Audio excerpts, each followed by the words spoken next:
Welcome to the Story Mastermind workshop. Today we have Laura Sebastian, author of the Ash Princess series, which now has 3 books, right? 3 books. Yep, it's completed. She is reaching us from London. And why don't you tell us a little bit more about yourself, Laura? Yeah, so I am an author. I've been writing since I was 16, I think. Ash Princess was my 10th completed book and my first published book. So it was a long publishing road. It felt like everyone before got a little further along the road. And then, and then I got lucky that I got to publish all 3 books, which is a milestone in and of itself. And the series is about a young queen named Theodosia who's been held hostage since she was 6 years old and her country was taken over. And it's about her slowly realizing that no one's going to save her, and that if she's going to get out of this terrible situation and save her country, she has to start figuring out how to save herself. I also have I have 2 books coming out. The first is an adult fantasy that's out next summer called Half Sick of Shadows, which is an Arthurian retelling of the Lady of Shalott. And that's a kind of a funny one to talk about because that was the first book that I finished. Oh, so some of those 9 manuscripts that went into a drawer actually hopped out again. I mean, I think this is going to be the only one that does, but yeah. So it's kind of funny to talk about that. And then I have a new YA series that's going to start at the beginning of 2022 about triplet princesses who have been raised to marry the princes of the surrounding kingdoms and take over the entire continent. Very cool. And so it sounds like some historical settings are an inspiration for you.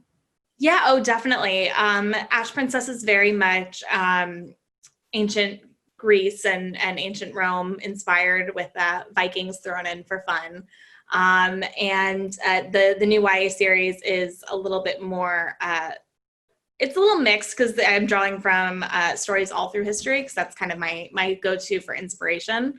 But I think setting-wise, it's very much 17th century Europe. And then Arthurian. That's an interesting thing, because we've run into this with my editor, because it doesn't really exist at any specific time. And that was intentional because I think Arthurian mythology has shifted with every new retelling of it. And so I'm drawing primarily from Tennyson, where it's Victorian times. So it kind of takes on the values of the Victorian era.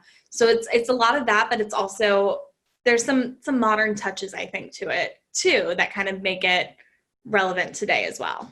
Well, I'm actually really excited because this sounds like very fertile ground for a lot of kind of meaty world building discussion. And we do have somebody in our group who's historical inflected, and we'll get into that a little bit later.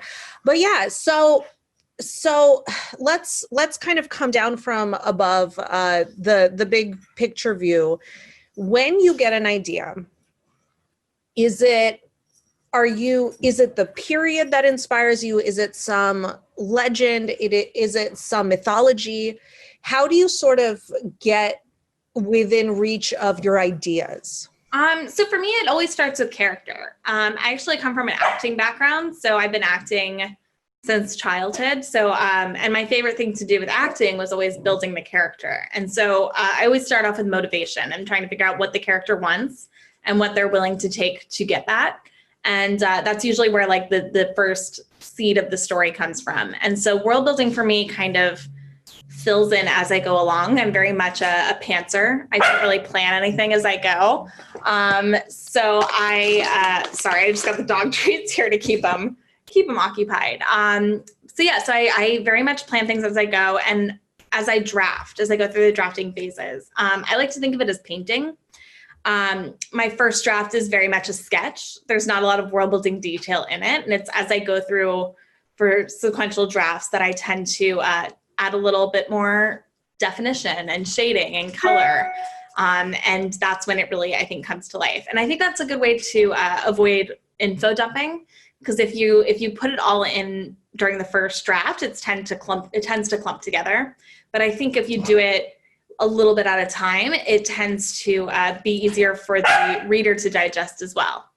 Yeah, I mean, we're definitely talking about, you know, how to avoid getting it all down in the first chapter, you know, sending the story to a screeching halt before it even begins, and kind of when the big elements of world building need to be sort of established by, so that you can sort of run with the story. But I'm actually surprised to hear that you're a pantser.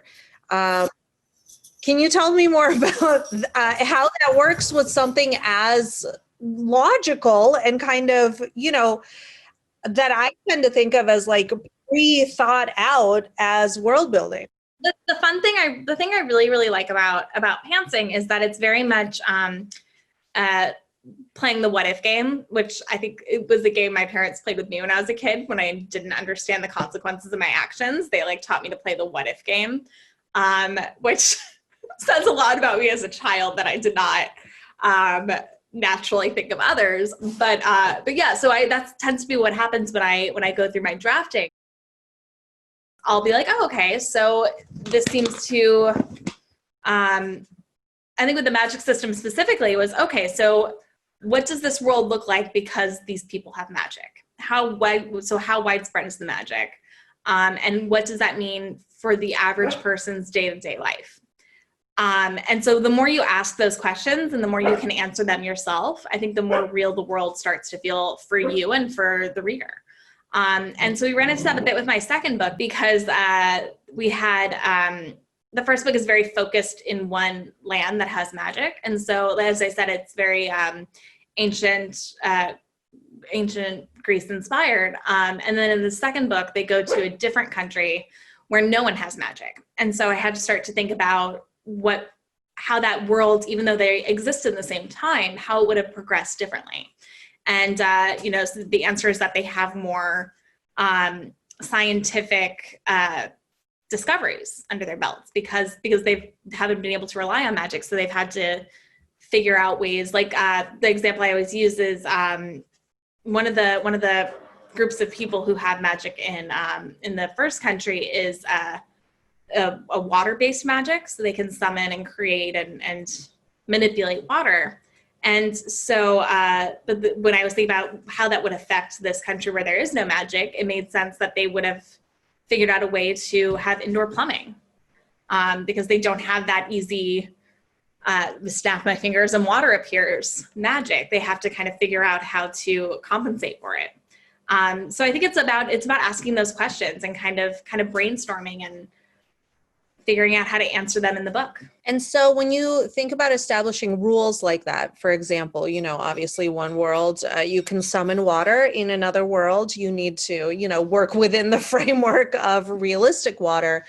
So I know that you sort of come up with stuff as you go along, but what's your read on the amount of rules that make sense to create a world that feels immersive, you know, because you can go very minimal and then readers are confused. You can go completely overboard and readers will just be swimming in information. So how do you kind of find that line of what's enough to sort of build a story on foundational?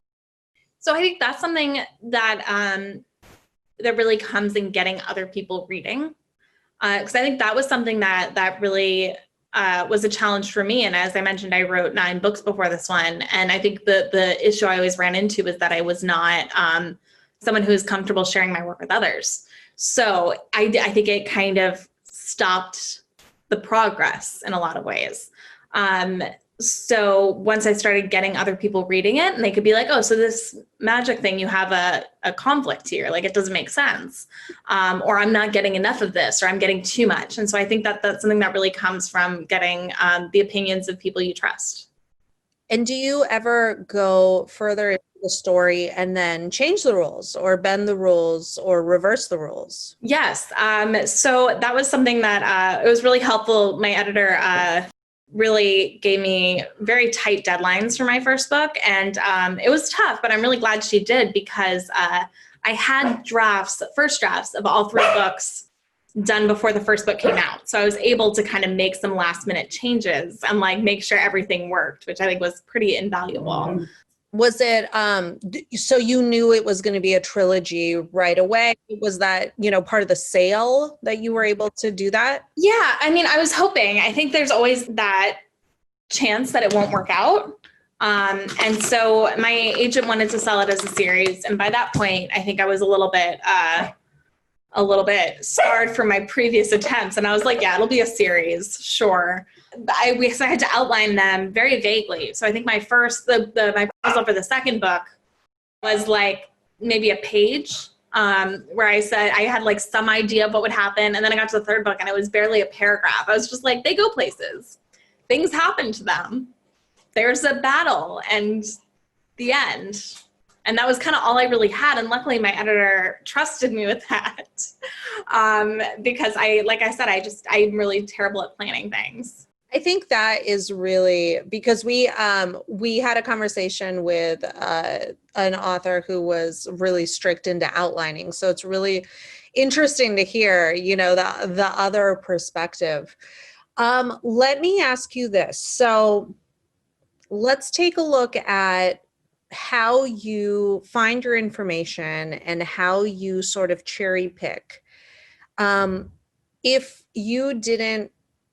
If you weren't familiar with a certain mythology, like you said, mixing mythologies, that's my thing, right? So you have your character, you have maybe some idea of a story, there are these triplets and they're going to be forced into marriage. And then when it's time to layer in the world, how do you enter just the sheer amount of research and kind of sourcing and how do you approach that? I love research books. I love reading historical books. So it's usually, I have a few like go-to authors that I really like. And so usually if one of them hasn't covered what I'm looking for, I kind of just do a little bit of research and try to find something that's along the lines of what I'm looking for. I can't remember the name, and unfortunately I don't have any of my books with me because they're still somewhere in the Atlantic. Yeah, but there's a book called I can't remember what it's called, but it was specifically about Empress Maria Therese, and who was the Empress of Bohemia, I believe. And she had a lot of kids that she married off into various advantageous situations that benefited her country. And they all had these like terrible lives. Thanks, Mom. Yeah. The most famous of those children was Marie Antoinette. And actually Marie Antoinette was the second daughter who was supposed to marry King Louis. The first one died like right before the wedding. And so Marie Antoinette had to like step up and like, which one got the better end of that bargain? And they're all like, they've all had such terrible fates. So you found some historical inspiration. Now it sounds like you maybe took an interesting character element from that, the mother's ambition, and you added it to your what if pile. But ordinarily, like how closely might you hew to borrowing from history, or do you just use that as inspiration and then you put your own spin on it? Oh, I think it has to be very much a jumping off point unless you're writing like actual historical fiction. Because otherwise I think you get into all these tricky factual inconsistencies. And I think especially when you're writing fantasy, it gets a little messy. So take the inspiration, but then let the rest go. That's what I say about my editorial feedback sometimes. I'm like, like I have a big wrapped up in this. Take the wisdom, leave the rest. So I did a podcast with Gail Carson Levine, and she was talking about her research process a little bit. She was writing something very, very, the book is A Ceiling Made of Eggshells. And have you read it? I'm familiar with it. I'm like a huge Gail Carson Levine fan, so. It's fantastic, but her research process was really interesting. She hewed very, very close to the history. Like it may as well have happened. It's just the person was fictional. And it was kind of the late 1400s in Spain. And she said that she read about, obviously the setting, but she also looked at like paintings from the era to get a sense of like little details that she could weave into her scene setting. And do you use anything like that to sort of flesh out a world once you're kind of in creation mode? So I realized I do tend to kind of think of worlds as artistic styles in a way. And I think that tends to kind of correspond more than an actual era. So I think for reference, I think my Arthurian is very much pre-Raphaelite style art. It has that kind of feel to it. And I think the new YA series is Rococo. It has that kind of feel to it. When the author understands it, it becomes clearer to the reader, even if it's not on the page itself. So here you're talking about more like a tone or a mood. Yeah. How do you reflect that? So you say, okay, Rococo, that's what I have in my head. You're not going to put that on the page, obviously. So how do you go about, is it word choice, syntax, kind of tone of the setting description? I think it's a little bit of everything. I think it's something that you end up internalizing as the creator, and it kind of ends up on the page in unusual or unforeseen ways. And again, I'm coming from an acting background. So we used to do these character sheets when we were preparing for roles, and we would write down, what the character eats for breakfast and like what their favorite song is, stuff that the audience is never going to know about because it's not in the script, but you're able to kind of create this full human character. And I think the same is true of a world. If you know that as the creator and as you're writing, it kind of naturally comes out in the book. How much of that would you say makes it in rather than being in the drawer? Well, that's another thing, because I think we were talking earlier about info dumping and kind of front loading world building. I was talking about it as a painting, and I think when I said that you start off with a sketch, that includes those guidelines, right? When artists are creating a painting, the first step is to kind of create the guidelines in order to kind of see it themselves. And the audience is never going to see those guidelines. Those are just for the artist. And I think those world building details that you put in there in that first info dump, I think they're necessary for you as the author, and you can kind of keep them in mind and bring them back in throughout. But I think in order for your reader to understand the world, you have to understand the world. And I think that's a big first step. No, that's very, very useful. And then, so let's say we have a historical world, whether it's deep history or kind of more recent history. We've had some questions about like how much historical detail do we need in order to sort of make that world come alive and make sense to modern readers who maybe don't know some of the customs of the world? Because you could, again, go down a complete rabbit hole and be like, well, did you know that bidets were so, and then like, it doesn't matter to the story that you found this cool detail about bidets.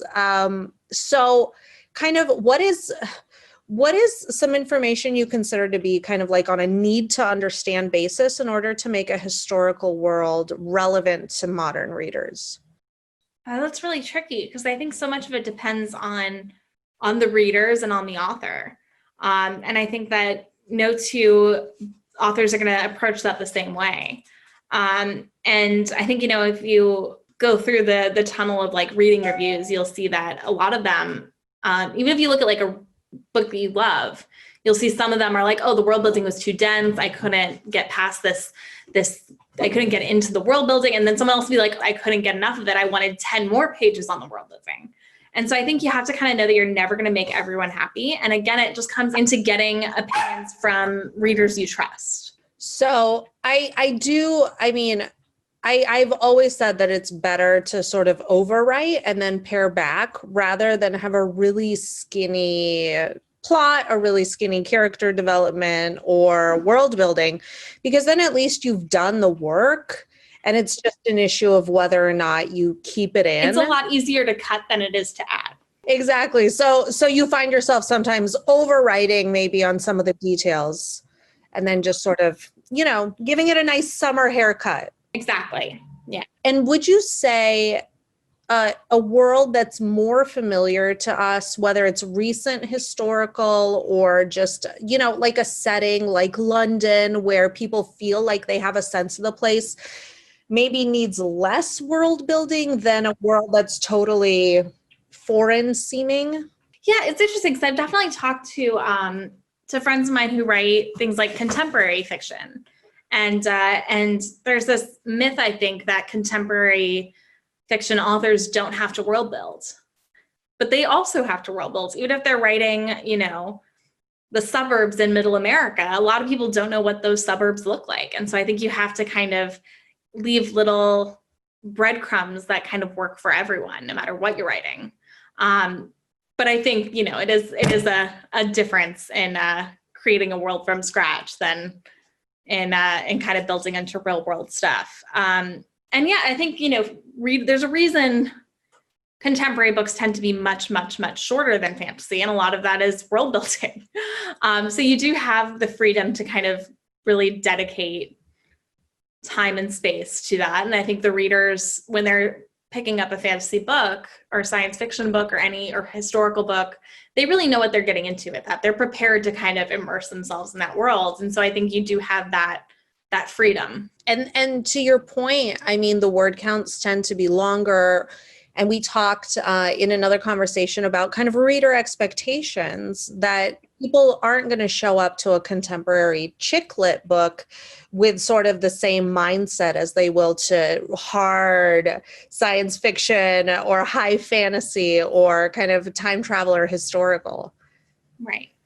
What I would love to know is to connect it back to character. In terms of worldview, can that also inform world building? To your example of the suburban American kid, maybe, is getting to know the world sort of synonymous with getting to know how specific characters see their own world? Oh, absolutely. If you're describing a palace, it's going to look very different to a princess than it would to the serving boys sweeping the floors. They're going to have very different views of different spaces. They're going to notice different things. Yeah, I mean, I think the boy sweeping the floors would probably notice, where dust is he's going to notice the more of the mechanical things, whereas princess who's been born and raised there might not notice most things because she's lived there. She won't even notice, the color of the curtains because she's seen those curtains every day of her life. Whereas someone who's walking in for the first time might be like, oh, those curtains are really unusual. Let me describe them for you. So it's very much in choosing the point of view character is really important when you're figuring out how to world build, especially if you're working on a book that has multiple POVs. It's an important question, not just in terms of plot, but in terms of setting, which character is the most interesting character to get that viewpoint from. That's a great point. I usually say it's the character in the scene that has the most ground to cover emotionally, but to your idea, it could also be the character through whose eyes the setting really pops, or there's something really interesting to notice about the setting. And I think your point is probably a little more in terms of choosing who has the POV, but I think in choosing what the setting is, because I don't usually know what the setting is until I sit down, unless it's like, oh, they're going to the markets. The next scene has to be at the market. But if I'm trying to figure out like where a confrontation scene is going to take place, I might not know right away. And that might be something I think about when I know whose POV it is, trying to figure out where it's most impactful for the character and for the world to kind of set that scene. That's a really good idea. And then when you revisit a scene, let's just say, we have this like high throne room that we're familiar with. If we go back in, you obviously don't need as much scene setting. how do you handle description of the setting for repeat visits? That's a really interesting question. I'm thinking about my first book, Ash Princess, because that one really only has a handful of settings, and which was intentional because it's designed to feel kind of claustrophobic for the reader, because it's very claustrophobic for the character, and I really wanted to convey that. So so in that, I kind of wanted to emphasize the repetition there. And I think that worked, but yeah, I think it's something to think about when you're repeating settings, is thinking about how it's going to make the reader feel as well, and what details they remember, what details they don't remember. Because when I was getting other reads for things, they'd be like, oh, I didn't realize there were 3 doors there, even though it says there were 3 doors in the room earlier on. Like, you do have to kind of remind readers, because they are getting a lot of information. So repeating descriptions, I don't think is bad. And I think it's, again, one of those things where I'm all for putting as much description in earlier drafts as possible, and then taking it out as it becomes redundant. And it also must change based on the context of what's happening in plot. You know, the throne room could look glittering and full of promise at the beginning, and ruined and like a cage at the end. Yeah, they might start noticing things as the character's journey progresses, for sure. Yeah, that's really interesting. And so you talked a little bit about acting and the character exercise, sort of fleshing out some of these things that we may never see. You know, it's kind of like behind the scenes work. Do you do any similar exercises for the world building that, you know, obviously your process is not to outline? Do you do anything that is a little bit methodical in addition? Nothing like active, but I do think that in those early stages, there's a lot of what feels like procrastination that happens. There's a lot of, like, you know, making Pinterest boards and like arranging like soundtracks and all those things that feel like procrastination, but I don't think they really are. I think they're kind of filling up the gas tank before you embark on this road trip. And I think it's a necessary step. And so I think even if you don't, I very rarely will refer back to those things as I write, but I think it helps to kind of understand it even before I start writing. And what are you looking for there visually and in terms of audio? Mood, or? I think a lot of it is mood. I think it comes down to mood and just kind of, I think, looking for those sparks of inspiration.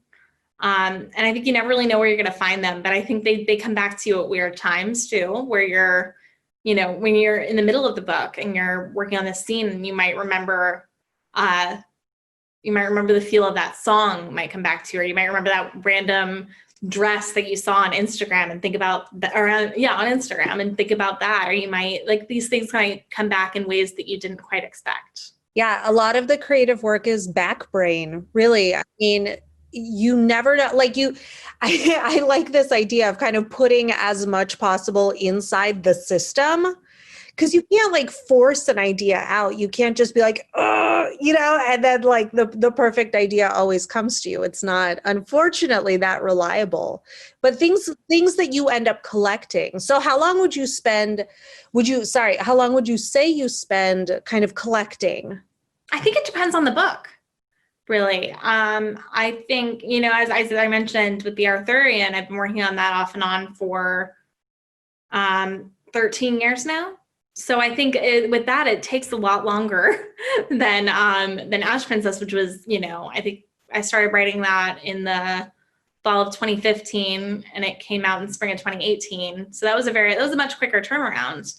And so I think it really depends on the book. And I think Ash Princess, I started writing almost immediately after I came up with the idea. And so that was one that I very much figured out, like, flying by the seat of my pants, really. Whereas there are other books, there's one I'm working on now that's been, I've been like pre-working on it for almost a year. And so I think there's stuff like that too, where I think some books just take a little longer to marinate than others. Especially when you're trying to tie a lot of ideas together. The Arthurian, if you are comfortable sharing about it, can you tell me what drew you to that specific mythology and that specific slant on it? Because one would say that it's a pretty crowded space, right? It is. And there, especially, I think recently in the last few years, we've had a lot of Arthurian retellings. And it's a very old story. But I think this was one that I was initially drawn to it because I read the Lady of Shalott poem in high school, and I really connected with it as a very depressed teenage girl. Like, it was very, it seemed very romantic and very like beautiful. And as I got older, I kind of, I reread it in college, and I was like, this poem's kind of messed up. Like, this is not a nice poem. And so I kind of started, interrogating my own feelings about it and the poem itself. And I also started reading more Arthurian books. And I realized that a lot of them were not very feminist minded, so to say. A lot of them are really problematic. You're being so diplomatic. There were like 3 women in the Arthurian mythology, really, and none of them really get like good stories, honestly. Like, one of them like destroys the country by having an affair. The other one's just like an evil sorceress who's trying to seduce her brother. And then, I don't know, the third, I guess, is the Lady of the Lake, who just like gives him a sword, and that's all she does. Whoa. Seducing your brother. You have a dog named Circe. So I just want to... No. Sorry, it was Circe, like the Greek goddess, but yeah. But yeah, Circe. Sorry, Circe. But everyone thinks that. But yeah, no, so I wanted to kind of think about the kind of three women of Arthurian mythology in that regard, and kind of give them a new story that's not, that kind of gives them their own room and their own agency. And luckily now I think there are some more that have kind of that bend to it, but I still felt like I still felt like this specific story hadn't been told. And so I really wanted to get it out there. And that's why you chose an adult audience for that one. Yes. Okay. And we went back and forth a bit with that. We did a little back and forth, but I think that the story that I was telling, it made more sense to frame with them as adults. And they're fairly young adults, but they are early 20s. Okay. And so do you think this is the approach to take into mythologies that have sort of been done? Because that's something you hear in publishing. It's like, oh, Greek myths, or, this a story inspired by this anecdote in the Bible, for example. Some of these archetypal stories, they loom large, they factor large. I mean, you found this great entry point into something that has a lot of sort of attention already paid to it. How would you recommend sliding into a fairly well-traveled mythological road? I think it's a 2-pronged thing that somehow contradicts itself. But I think you have to understand the market, and you have to know what else is out there. You have to read widely in the market that you're getting into. So you have to know, like, I read a lot of Arthurian stuff. I wanted to make sure that I knew like what that landscape looked like. And I wanted to make sure that my book fit into that landscape. But I also think you have to know that no one's going to tell the story that you're going to tell it. And so you are bringing something unique to it just in that regard. And it's always a question of, I think no book exists on an island. It's always in conversation with the other books around it. And so you have to figure out what the story you're telling brings to the conversation. And I think that goes beyond even myths. I think, I remember when Ash Princess was getting published, a lot of people told me that fantasy was dead, that YA fantasy was dying. And I think they were very wrong about that. It's still clearly going strong, but yeah, that was something I was told a lot. And I think even then, you have to know what your book is saying in the conversation, because it is a conversation. I think the 2 prongs do seem contradictory, but I think that's exactly right. You have to be aware of what's out there, and you can do your thing as long as, you're not surprised at the end of writing it by, oh, this already exists and I should have read in this category. The writers who say they can't read because they don't want to pollute the well, I'm like, you kind of got to know what's around you, right? They are trying to be the island, but it's an archipelago. And I'll use an example there because, I read pretty widely in YA, and we initially there are magic stones in Ash Princess, and we initially called them Godstones. And my agent, when she read it, she was like, I just realized in Ray Carson's book there are magic stones that are also called Godstones. And so because we were like, oh, we have to change that, but it's one of those things where you just have to be aware because you have to kind of know what's going on, or you might inadvertently end up kind of having the same story or the same mythological aspect or something, and you just want to make sure that your book, because it is a very crowded marketplace, fantasy and publishing it, books in general are there's a lot of books out there. You can't read all of them, but it helps to kind of understand where your book sits. If you can make a pivot. Yes. Or if you find out that your Godstones did exactly the same thing in your book as these Godstones did, you could, shift the world building a little, shift the magical logic, and kind of save yourself a little potential heat on Goodreads. Exactly. Yeah. So I think it's really helpful. I think you do have to read what you're writing to understand how, because I think you also have to think about your readers. Chances are the readers who are reading your book aren't only going to be reading your book. They're going to be coming to it with this wealth of knowledge from all these other books. And so you have to kind of understand that as well. Those traders. No, that's amazing. Is there anything more for the general portion of our time together that you'd like to say about world building? Did we not cover something you've been dying to share? I can't think of anything off the top of my mind. I feel like your questions were very thorough. But I think it is a lot of kind of internalizing the details and then kind of figuring out what's needed as you go along. I would say that's very, very sage advice from our guest, Laura Sebastian. This has been Mary Cole and a Story Mastermind workshop. This was an awesome conversation. And I really want to say I appreciate you doing this in the middle of a move across the ocean. Well, luckily right now, there's nothing much to do for the next few days. So this was a nice distraction for me from the four walls of this place. So thank you.